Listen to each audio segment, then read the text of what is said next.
Hay un versículo en 1 Corintios capítulo 14, versículo 3, en el cual Pablo define para qué es la profecía. Nosotros creemos en los dones del Espíritu, en el don profético.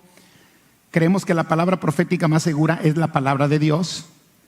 Y Pablo ahí regula y dice para qué, cuál es el espíritu de la profecía. La profecía es un mensaje de Dios al pueblo. Eso es profecía.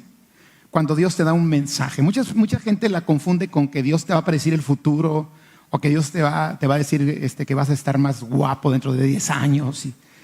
Y aunque Dios lo puede hacer, pero ese no es el espíritu de la profecía. O vas a ser más rico más adelante, o vas a estar más guapo más adelante. Y todo eso, aunque Dios puede hacerlo, pero ese no es el espíritu de la profecía.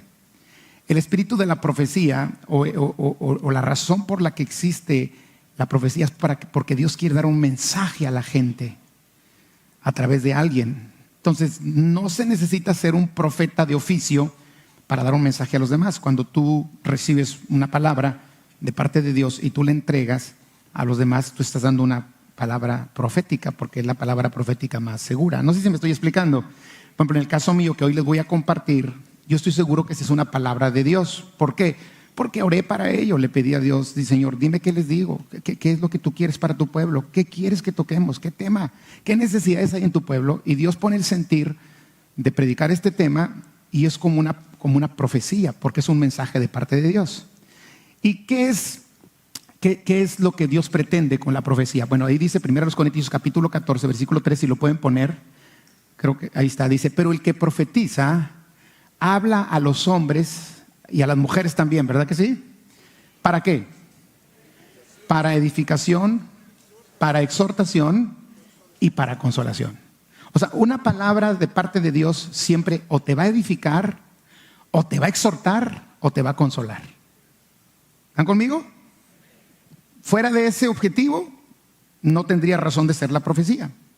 Ahora, a todos nos gustan las palabras de consuelo, pero a veces no nos gustan las palabras de exhortación. A todos nos gustan las palabras de consuelo, pero a veces no nos gustan las palabras de edificación. Pero si tú crees en el mensaje de Dios, tendrás que entender o aceptar que en ocasiones Dios te va a consolar con la palabra, pero en ocasiones te va a exhortar con la palabra. Y en ocasiones te va a edificar con la palabra. ¿Sí me estoy explicando? Entonces hoy quiero hablarte esto porque yo siento que este es un mensaje de Dios precisamente para este tiempo. Por los tiempos que se avecinan, por situaciones que estamos viendo, en los cuales la fe de muchos va a ser probada. Y vienen tiempos donde la prueba de fuego determinará quién es un genuino y quién no lo es. No la forma en que cantamos, no es la forma en que sabemos la Biblia o el conocimiento que tengamos lo que define un verdadero cristiano o no. Porque los demonios también conocen la Biblia y siguen siendo demonios. Lo que define un verdadero cristiano es cuando viene la prueba de fuego. Si se sostiene en ella o no se sostiene. Cuando es tentado a violar los principios de Dios, y el no violarlos le va a costar, pero prefiere pagar el precio de no violarlos que fallarle a su Señor. Cuando es tentado a seguir sus propios sentimientos en lugar de seguir lo que Dios quiere. Cuando vas a ser presionado por una sociedad que cada día se seculariza más y se aleja de Dios, y ser cristiano se vuelve más difícil. Mantenerte en rectitud, en santidad, en pureza delante de Dios, se torna difícil. Y quiero que vayamos a Judas, versículos 3 y 4. No es San Juditas el que tenía la estampa, ¿ok? Ni tampoco Judas Iscariote el que se ahorcó. Este era hermano de Santiago, discípulo de Jesús. Y dice Judas, amados, dile que está a tu lado, empieza bien lindo, amados. Ay, pero después te da el tablazo. Amados, por la gran solicitud que tenía de escribirlos acerca de nuestra común salvación, me ha sido necesario escribiros exhortándoos que contendáis ardientemente por la fe que ha sido una vez dada a los santos. Ahora, cuando usted escucha la palabra que contiendan por la fe, no está diciendo que te pelees con otros. No está diciendo que mandes ahí mensajes que digas en defensa de la fe y echándole a los demás. No está diciendo eso. Él está diciendo: defiendan la fe que los salvó. Permanezcan firmes en la fe que los salvó. Que cuando venga la prueba para arrancarlos, ustedes sean inamovibles. Eso es contender por la fe, no es pelear con otros. ¿Están conmigo? Que cuando vienen los problemas y eres tentado a abandonar tu fe y a desobedecer a Dios y hacer tu voluntad en vez de hacer la voluntad de Dios, tú decides hacer lo correcto. Y luego dice: porque algunos hombres han entrado encubiertamente, los que desde antes habían sido destinados para esta condenación, hombres impíos que convierten en libertinaje la gracia de nuestro Dios y niegan al Dios único y soberano y a nuestro Señor Jesucristo. Entonces Judas, el hermano de Santiago, le escribe a los hermanos y les dice: defiendan la fe que Dios les ha confiado. Defender es permanece en la fe. Que nadie te arranque de tu fe. Que nada ni nadie te mueva de lo que tú has creído. Que puedas decir como Pablo: yo sé en quién he creído. Amén. La pregunta esta mañana es: ¿qué tan seguro estás de tu fe? Y si somos personas que decimos: sí, pastor, yo estoy seguro de mi fe, ¿hasta qué grado estarías tú dispuesto a defender la fe que te ha sido confiada? A permanecer en ella, a proclamarla aún y a costa de tu propia vida. Mateo capítulo 10, versículos 34 al 39, mire que son palabras de Jesús. Y dice Jesús: no penséis que he venido para traer paz a la tierra. Ay, como que eso suena contradictorio, porque se supone que Jesús es el príncipe de paz, ¿no es cierto? Y Jesús dijo: la paz os dejo, mi paz te doy, yo no te la doy como el mundo te la da. Pero aquí Jesús dice: no penséis que he venido para traer paz a la tierra. No he venido para traer paz sino espada. Porque he venido para poner en disensión al hombre contra su padre, a la hija contra su madre y a la nuera contra su suegra. Ya existía esta bronca desde hace mucho tiempo. Y luego dice: y los enemigos del hombre serán los de su casa. O sea, va a haber guerra en tu casa. Tu papá se pondrá en contra de ti. Tu nuera se pondrá en contra de ti, tu suegra se pondrá en contra de ti, tu esposa se pondrá en contra de ti, e incluso los de tu propia casa pueden constituirse en tus enemigos. Y luego después dice el Señor: cuando eso suceda, acuérdate de esto: el que ama a padre o madre más que a mí, no es digno de mí. El que ama a hijo o a hija más que a mí, no es digno de mí. Y el que no toma su cruz y sigue en pos de mí, no es digno de mí. El que haya su vida la perderá, y el que pierde su vida por causa de mí la hallará. ¿De qué está hablando Jesús? Él no está hablando de una guerra, de problemas en la casa, o de que él traía guerra a la tierra, o que él era un promotor o incitador de problemas. Jesús te está hablando de que hay un costo por seguirlo, y que ese costo te va a acarrear problemas aún con tu propia familia. Y cuando esos problemas sucedan, tú tendrás que decidir si es él primero o la familia primero. Y dice: y si yo no soy primero, tú no eres digno de mí. ¿Sí lo están captando? Jesús está hablando del problema que se le vendría a aquellos que seguirían su evangelio, su doctrina, su mensaje. Hablaba del conflicto familiar que un creyente tendría que enfrentar por decidir una fe, una forma de pensar diferente a la que el padre o la madre o la hija o la nuera tuvieran. Y eso traería problemas al grado de poner espada. Está hablando del conflicto familiar que se vendría por seguir su evangelio y que acarrearía enemigos, ya no los de afuera, sino los de la propia casa. Está hablando del sufrimiento que en ocasiones puede suceder por seguirlo. Jesús está hablando diciendo: si no llevas tu cruz y vienes en pos de mí, no eres digno de mí, no puedes ser mi discípulo. Está hablando de un precio alto, que podría ser el rechazo y desprecio de la familia hasta el grado de perderla. El precio a pagar podría ser la propia vida.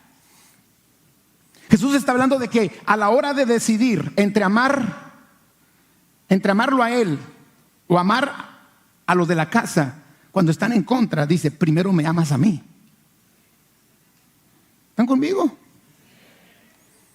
porque si tú me amas más que a los tuyos, no eres digno de mí. Y luego se las pone más alta. Es más, si te amas más a ti mismo que a mí, no eres digno de mí. La pregunta hoy que Dios nos hace por su Espíritu: ¿hasta dónde estaríamos dispuestos a pagar ese precio por seguir a Jesús? Si viniera una persecución contra los cristianos, ¿hasta qué grado crees que te podrías mantener firme? Yo no sé si vengan tiempos de persecución y los alcancemos a ver nosotros como generación, o vengan para nuestros hijos, pero de que vienen, vienen. La Biblia dice que por haberse multiplicado la maldad, el amor de muchos se enfriará. ¿Qué tan dispuestos estaríamos a dar nuestra vida por Jesús y su causa? ¿Hasta dónde estaríamos dispuestos a padecer por causa del Evangelio o del reino de Dios? ¿Qué tan firme es tu fe como para decir: no importa lo que padezca, yo me sostengo en ella?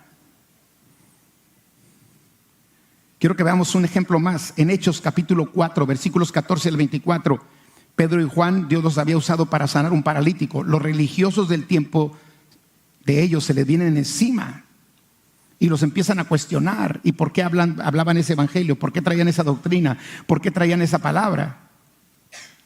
Y dice, viendo al hombre que había sido sanado, que estaba en pie con ellos, no podían decir nada en contra. Entonces les ordenaron que saliesen del concilio y conferenciaban entre sí diciendo: ¿qué haremos con estos hombres? Porque de cierto señal manifiesta ha sido hecha por ellos, notoria a todos los que moran en Jerusalén, y no lo podemos negar. Había un milagro, un paralítico había sido sanado. Sin embargo, dice, para que no se divulgue más entre el pueblo, para que no se corra el testimonio del paralítico sanado y que Jesús hace milagros, amenacémosles, para que no hablen de aquí en adelante a hombre alguno en este nombre. Una estrategia de Satanás: intimidar para que Jesús no sea dado a conocer. ¿Están conmigo? Y llamándolo les intimaron que en ninguna manera hablasen ni enseñasen en el nombre de Jesús. Mas Pedro y Juan respondieron diciéndoles: juzgad si es justo delante de Dios obedecer a vosotros antes que a Dios, porque no podemos dejar de decir lo que hemos visto y oído. Diga conmigo: creyentes valientes. ¿No es valentía esa? Pues aún así, estos hombres siguen amenazándoles, y en el versículo 21 dice: ellos entonces les amenazaron y les soltaron, no hallando ningún modo de castigarles por causa del pueblo, porque todos glorificaban a Dios por lo que se había hecho, ya que el hombre en quien se había hecho este milagro de sanidad tenía más de 40 años. Y puestos en libertad, vinieron a los suyos y contaron todo lo que los principales sacerdotes y los ancianos les habían dicho. Y ellos, habiéndolo oído, alzaron unánimes la voz y dijeron, y vienen varias cosas que dijeron, pero quiero concentrarme en el versículo 29 al 30. Y ahora, Señor, mire la oración. ¿Por qué no la lee conmigo? Y ahora, Señor, mira sus amenazas y concede a tus siervos que con todo denuedo. La palabra denuedo ahí es con valentía, con valor. Mira las amenazas que estamos recibiendo por predicar de tu evangelio. Míralo, Señor. Ahora te pedimos que nos des el valor para no callar, que nos des el valor para contender por la fe, que nos des el valor para no negar la fe que un día me salvó. Dice: mientras tú extiendes tu mano para que se hagan sanidades y señales y prodigios mediante el nombre de Jesús, de tu santo Hijo Jesús. O sea, la reacción de los primeros creyentes ante las amenazas era muy sencilla. Me estás amenazando, pero no me importa tu amenaza. Yo decido obedecer a Dios antes que a los hombres, aunque eso me ponga en contra de mi hijo, de mi esposa, de mi nuera. ¿Me estás amenazando? Yo decido obedecer a Dios antes que los hombres. ¿Están conmigo? Era la reacción de ellos. Me estás amenazando porque dices que si no me callo me vas a meter en problemas. Pues yo no puedo dejar de decir lo que he visto y oído. Diga conmigo: creyentes valientes. ¿Me dices que me calle? Con tus amenazas, pues no me callo. Porque yo no puedo dejar, tengo un compromiso con Dios de no dejar de decir y oír lo que he visto. No dejar de decir lo que he visto y oído. Y la tercera cosa que hicieron es: Señor, se me va a venir la bronca encima. Porque ya les dije que primero te obedezco a ti que a los hombres. Y porque ya les dije que nadie me va a poner un freno en la boca para hablar de ti. Entonces, Señor, mira sus amenazas. Y por favor, concédeme no perder el valor de obedecerte y de hablar de ti. ¿Están conmigo? Ahora, la pregunta es: ¿qué tipo de amenazas? ¿Qué tipo de amenazas? Si usted lee la Biblia, ese capítulo, en el versículo 23, justo antes, viene un subtítulo que dice: los creyentes piden confianza y valor. A eso se referían permite que con denuedo, con confianza y valor. Y vemos cómo Dios les dio el valor para no tener miedo. Ahí en Hechos 4:31 les da la respuesta. Cuando ellos oran, cuando ellos claman, en el versículo 31 dice: cuando hubieron orado, el lugar en que estaban congregados tembló, y todos fueron llenos del Espíritu Santo y hablaban ¿cómo? Con valentía la palabra de Dios. Hablaban sin temor acerca de Jesús. Hablaban con valentía lo que Dios había hecho. Y la verdad, amados, se necesita ser muy valientes para no tomar en cuenta las amenazas de los enemigos. ¿Qué tipo de amenazas? Y yo quiero decirte algunas amenazas preocupantes, las cuales tenían que enfrentar los primeros creyentes en la Biblia: muerte, violencia, maltrato, sufrimiento.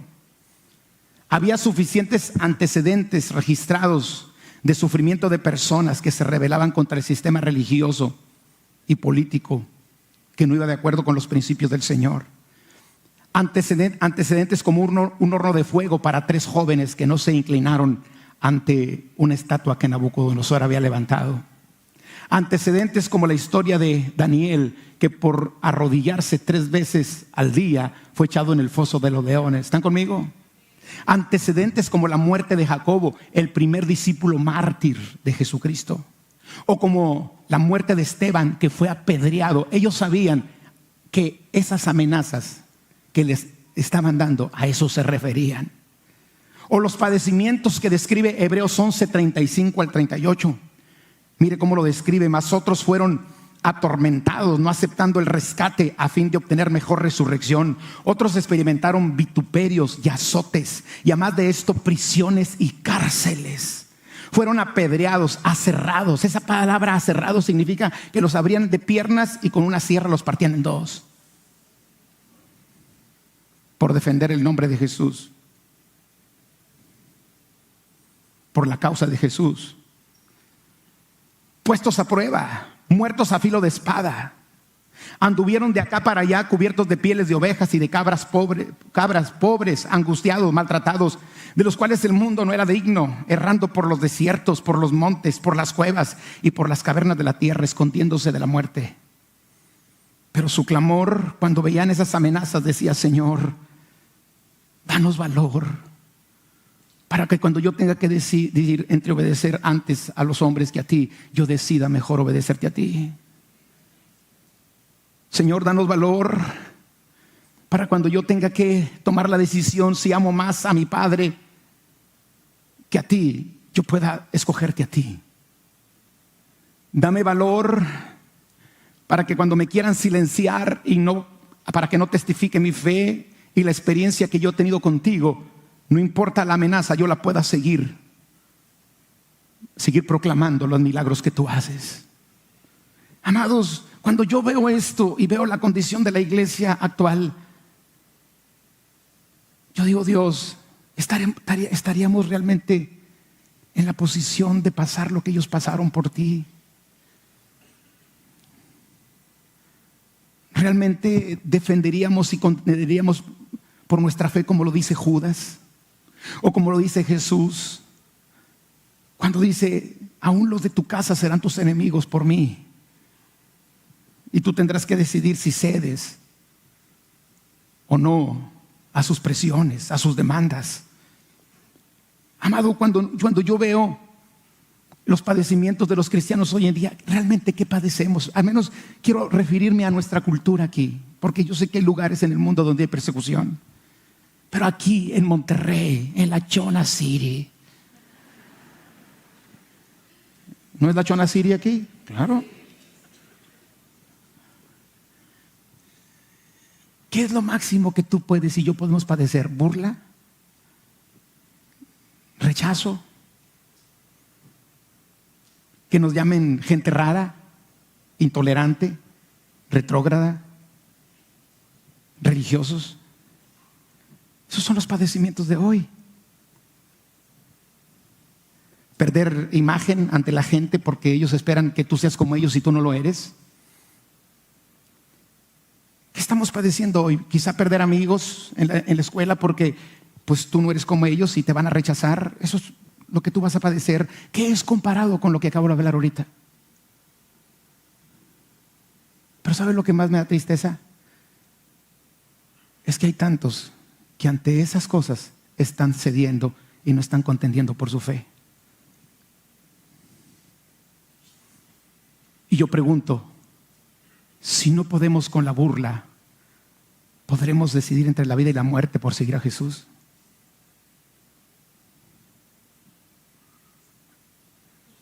Reflexionemos esta mañana todavía.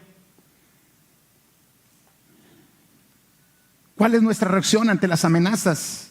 Porque hoy también hay amenazas. ¿Estaremos reaccionando igual que ellos? Porque la reacción de los primeros creyentes era firmeza en obedecer a Dios antes que a los hombres. Decisión de no callar por ningún motivo, porque ellos habían tenido una experiencia que no la podían callar. Y un clamor, no diciéndole: Señor, elimina a mis enemigos, sácalos. No, no, Señor, yo sé que los enemigos siempre van a estar. Lo único que te pido es que me des valor para no ceder ante sus presiones. Amados, ¿cuál es tu reacción ante las amenazas que enfrentas hoy? ¿Estamos firmes en la fe o cedemos ante la opresión de los demás? Y yo lo digo, cuando veo esto, obviamente las amenazas que ellos recibían contra las amenazas que nosotros podíamos estar sufriendo, al menos en este tiempo y en nuestra cultura, no son comparables. Porque ¿sabe una cosa? El creyente de la Biblia tenía que decidir entre morir o vivir por Cristo. Y el creyente actual tiene que decidir entre si sentirse rechazado o no por los demás. Si hay diferencia. El creyente de la Biblia tenía que decidir entre su vida y la muerte en el foso de los leones. Y el creyente actual tiene que decidir entre ser tachado de religioso o no. El creyente de la Biblia tenía que decidir entre pasar o no por el horno de fuego ardiendo, contra el creyente actual que solamente tenemos que decidir entre conservar o no la buena opinión de terceras personas. El creyente de la Biblia tenía que decidir entre desafiar la orden de un rey o los líderes del sistema religioso de su tiempo, cuando el creyente actual lo único que tenemos que hacer es desafiar al no creyente y no seguirle la corriente.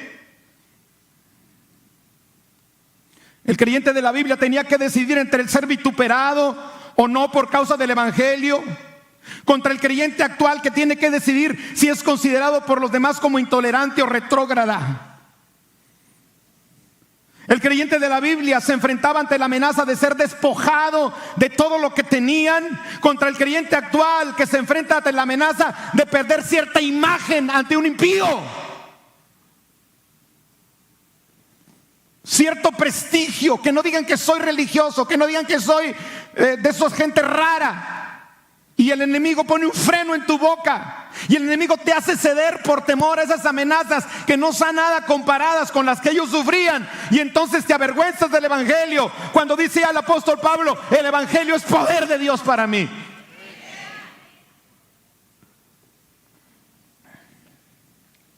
El creyente de la Biblia era desafiado a conservar o a perder su familia, contra el creyente actual que es desafiado a perder sus aparentes amigos.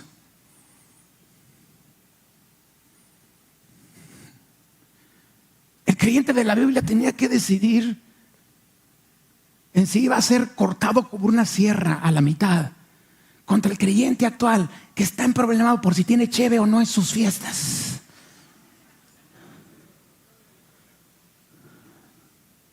Si hay baile o no en sus fiestas.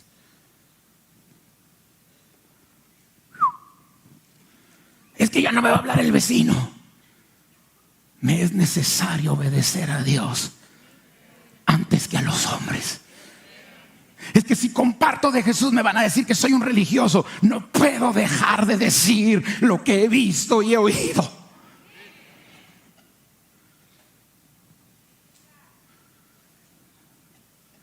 El creyente de la Biblia tenía que decidir entre perder a su esposa, a sus hijos, contra el creyente actual que hoy está buscando motivos aparentes para no divorciarse. Para divorciarse.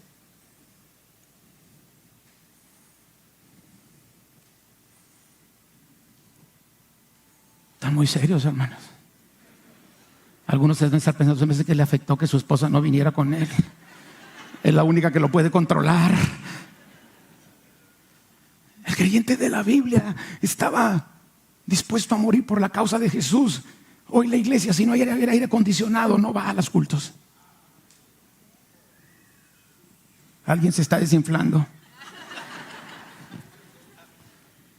El creyente de la Biblia tenía que enfrentar el peligro de la gente que lo quería matar. Y el creyente de hoy es de papel.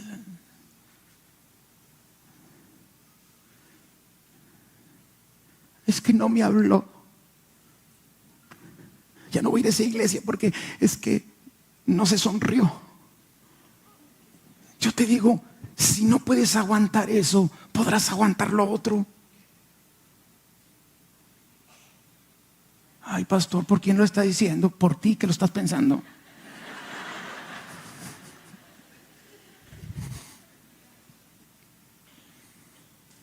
El creyente de la Biblia tenía que decidir entre ser aserrado, apedreado, muerto a fila de espada, contra el creyente actual que tiene que decidir si sigue o no la corriente del mundo. Jóvenes, hubo muchachos que perdieron a sus padres por su fe. Pero tú no estás dispuesto a perder a un aparente amigo y rompes principios para quedar bien con él en lugar de quedar bien con Dios. Porque no aguantas la presión del mundo. Porque un joven o una joven que conserva su pureza sexual a los 20 años es una especie en extinción. Es algo extraño y digno de burla. Y prefieres congratularte con los que ni temen a Dios.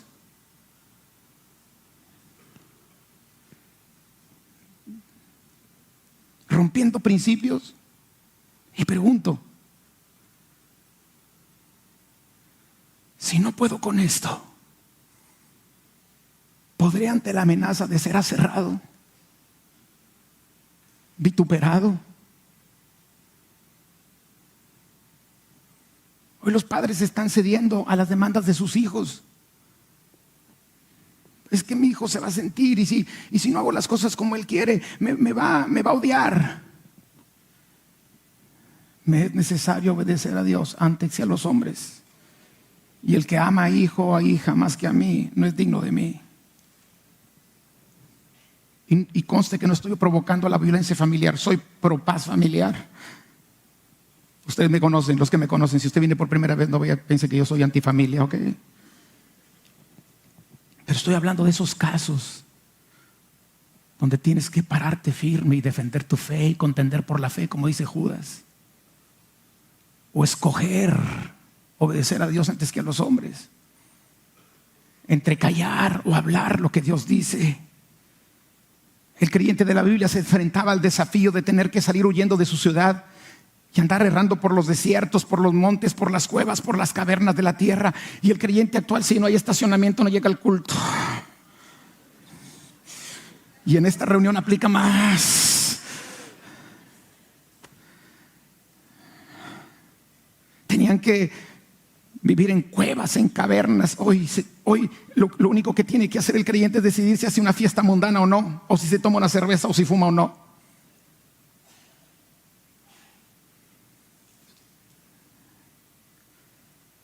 creyente de la Biblia estaba dispuesto a enfrentar la misma muerte por predicar la palabra de Dios contra el creyente actual que solo tiene que enfrentar burla o menosprecio.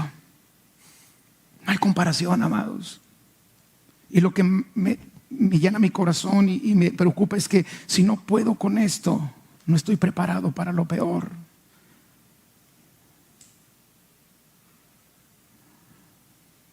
El creyente de la Biblia andaba huyendo para no ser muerto. Hoy el creyente actual está pensando si quita el diablito del medidor o no. Digo angelito, porque los cristianos no ponen diablo, ponen ángel. Algunos tienen un arcángel. ¿Usted cree que podrá con lo otro si no puede quitar el diablo del medidor? Ya no me van a querer. Gracias, contigo me basta, hermano, contigo me basta. Contigo y Dios primeramente. ¿Está dando cuenta de la realidad en la que estamos?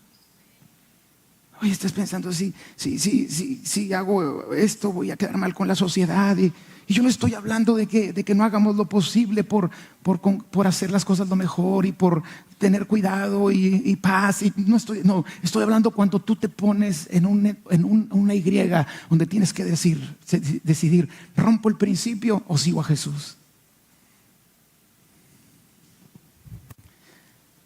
No hay comparación. Entonces la estrategia de Satanás para el creyente de la Biblia fue la intimidación y el temor. Y es la misma estrategia que usa hoy, la intimidación y el temor. Pero la clave o la reacción correcta para enfrentar ese temor, ahí está escrita: toma la decisión de obedecer a Dios antes que a los hombres. Determina no callar ante las amenazas y la presión de los enemigos de Dios. Y clama a Dios pidiendo valor ante las amenazas. ¿Cuántos dicen amén? Decidamos enfrentar el temor ante las amenazas. Hoy el enemigo nos mete debajo del cajón en lugar de alumbrar, como Jesús dijo que la iglesia lo debe hacer. Hay creyentes que han dejado de compartir el mensaje de Cristo por miedo al rechazo, a la burla o al menosprecio. Jesús dijo: si tú te avergüenzas de mí y de mis palabras, yo me avergonzaré delante de mi Padre que está en los cielos. Si tú me niegas delante de los hombres, yo te negaré delante de mi Padre. Hay creyentes que están traicionando sus convicciones y cediendo al pecado ante la presión del mundo o ante su egoísmo y su propia satisfacción. Existen creyentes que no comparten el evangelio por miedo a perder amistades, negocios. Mucho creyente está viendo el mal, pero no se atreve a denunciarlo y mucho menos a enfrentarlo por temor. Hoy la gente que defiende el pecado tiene más valor para defender el pecado que los creyentes para defender la santidad. Nuestros hijos prefieren negar a Jesús que perder a sus amigos que no son cristianos. Nuestros jóvenes prefieren caer en pecado que ser rechazados por los que ni siquiera conocen a Jesús. La verdad es que los padecimientos del creyente actual son pocos comparados con los padecimientos de los creyentes en la Biblia. Lamentablemente estamos siendo débiles ante las amenazas. Yo la pregunta que quiero que reflexionemos este día: si tuviésemos que pasar o enfrentar los padecimientos de los primeros creyentes, ¿tendríamos el valor para hacerlo?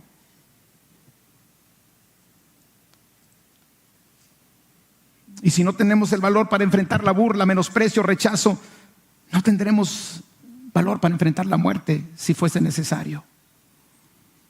Si no tenemos valor para combatir el pecado, ¿tendremos valor para dar la vida? Si perder a los amigos no cristianos nos amedrenta, ¿podríamos perder la vida por Cristo? ¿Sabe por qué? Porque en este tiempo nos interesa mucho lo que la gente diga, haga. Todo este fenómeno de las redes sociales ha venido a amedrentar, a intimidar, porque nos interesa quedar bien con todo el mundo, congratularnos con todo el mundo. Yo quiero decirte, Jesús dijo: yo vine a traer espada. Y cuando tú decidas hacer mi voluntad y seguirme como yo quiero, vas a tener problemas. Entonces, amados, es el tiempo de tomar la decisión que tomaron los primeros creyentes: yo obedezco a Dios antes que a los hombres. Amén. No voy a callar la experiencia que he tenido con el Señor. E ir a la presencia del Señor y decirle: Señor, concede a tu siervo que con valor hable tu palabra. Necesitaremos orar al Padre pidiendo valor para seguir siendo cristianos, verdaderos cristianos, para confrontar el pecado, para renunciar y dejar el pecado, para tomar decisiones de seguir a Dios no importando el costo. Un hombre que tiene 2 mujeres y un camino, ese hombre no está dispuesto a dar su vida por Jesús si no quiere dar la vida por una sola. Aleluya. Yo espero que la próxima reunión esté llena como esta. Y si no, voy a pensar que solamente los buenos nos quedamos. ¿Cuántos dicen: yo recibo esta palabra en un buen espíritu? Porque es un desafío que Dios está haciendo a la iglesia de hoy. Créame que a mí me lo hace como pastor. Yo puedo callar este mensaje para perder el riesgo de no correr el riesgo de perder miembros de la congregación. Pero yo he decidido obedecer a Dios antes que a los hombres.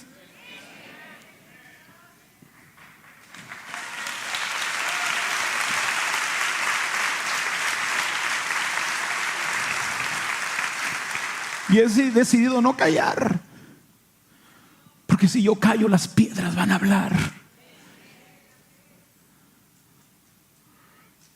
Y mi oración es: Señor, dame valor para hacerlo.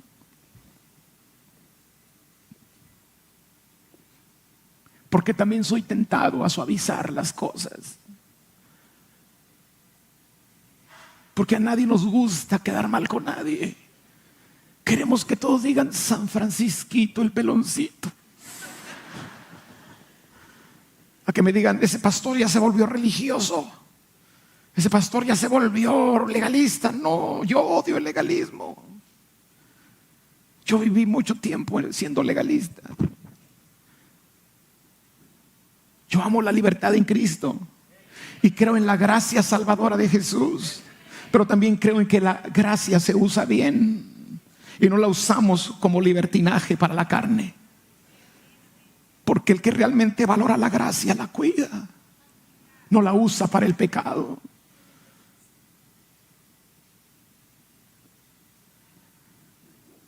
Necesitamos orar al Padre pidiendo valor para enfrentar la burla y el menosprecio. Orar como los primeros discípulos: mira, Señor, las amenazas. Dios no nos ha dado espíritu de temor. ¿Cuántos dicen amén? Segunda Timoteo 1:7-12, estoy terminando. Dice: porque no nos ha dado Dios espíritu de cobardía, sino de poder, de amor y de dominio propio. Por tanto, no te avergüences de dar testimonio de nuestro Señor, ni de mí, preso suyo, sino participa, le dice Pablo a Timoteo, de las aflicciones por el evangelio según el poder de Dios. A veces va a haber aflicción por el evangelio y hay que participar en ellas. Quien nos salvó y llamó con llamamiento santo, no conforme a nuestras obras, sino según el propósito suyo y la gracia que nos fue dada en Cristo Jesús antes de los tiempos de los siglos, pero que ahora ha sido manifestada por la aparición de nuestro Señor Salvador Jesucristo, el cual quitó la muerte y sacó a la luz la vida y la inmortalidad por el evangelio, del cual yo fui constituido predicador, apóstol y maestro de los gentiles. Por lo cual, dice Pablo, asimismo padezco esto, pero no me avergüenzo, porque yo sé a quién he creído y estoy seguro que es poderoso para guardar mi depósito para aquel día.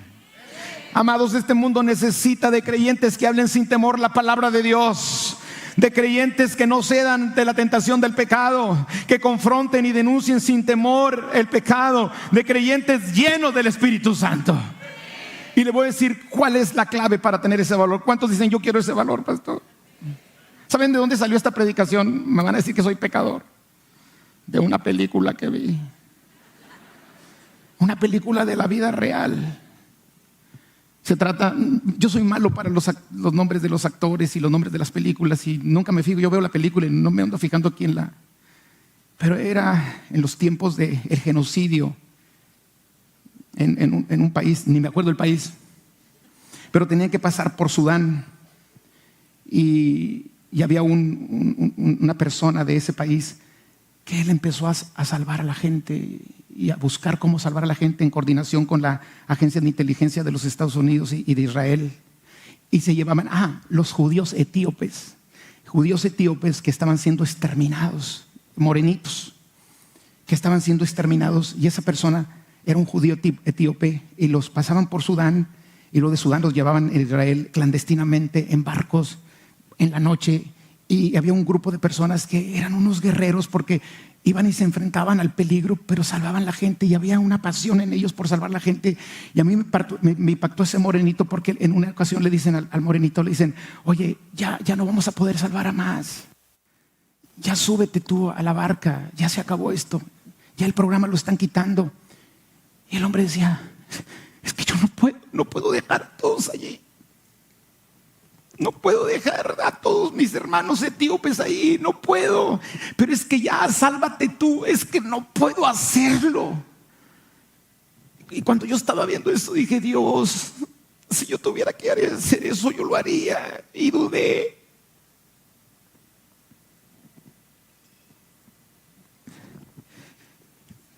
Y le dije: Dios, dame valor, porque yo no sé qué venga. No sé lo que vaya a pasar más adelante, si tendremos que morir por tu causa. Y no tengo el valor.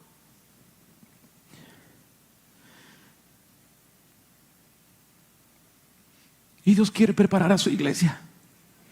Y este mensaje no es para que te vayas de aquí empanicado, ni te vayas de aquí con miedo. No, es para que como nunca busques la solución y le diga a Dios: yo quiero ser como esos hombres que dijeron: prefiero a Dios antes que a los hombres.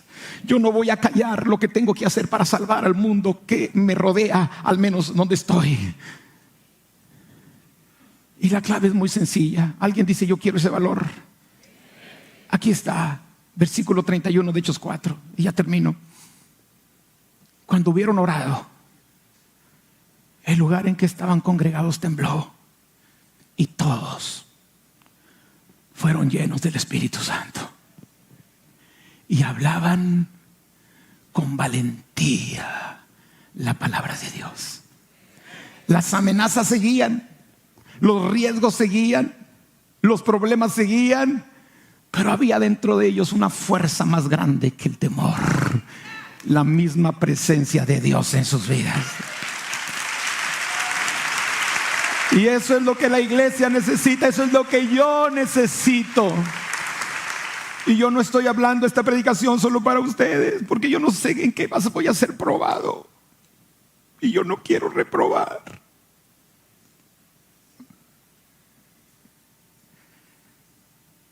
Tú vas a ser probado. Ahorita hay muchos de ustedes que están siendo probados y están reprobando. Y tú necesitas levantarte y decir: Señor, antes que yo eres tú, antes que los demás eres tú. Hágase tu voluntad, así como en el cielo, también en la tierra.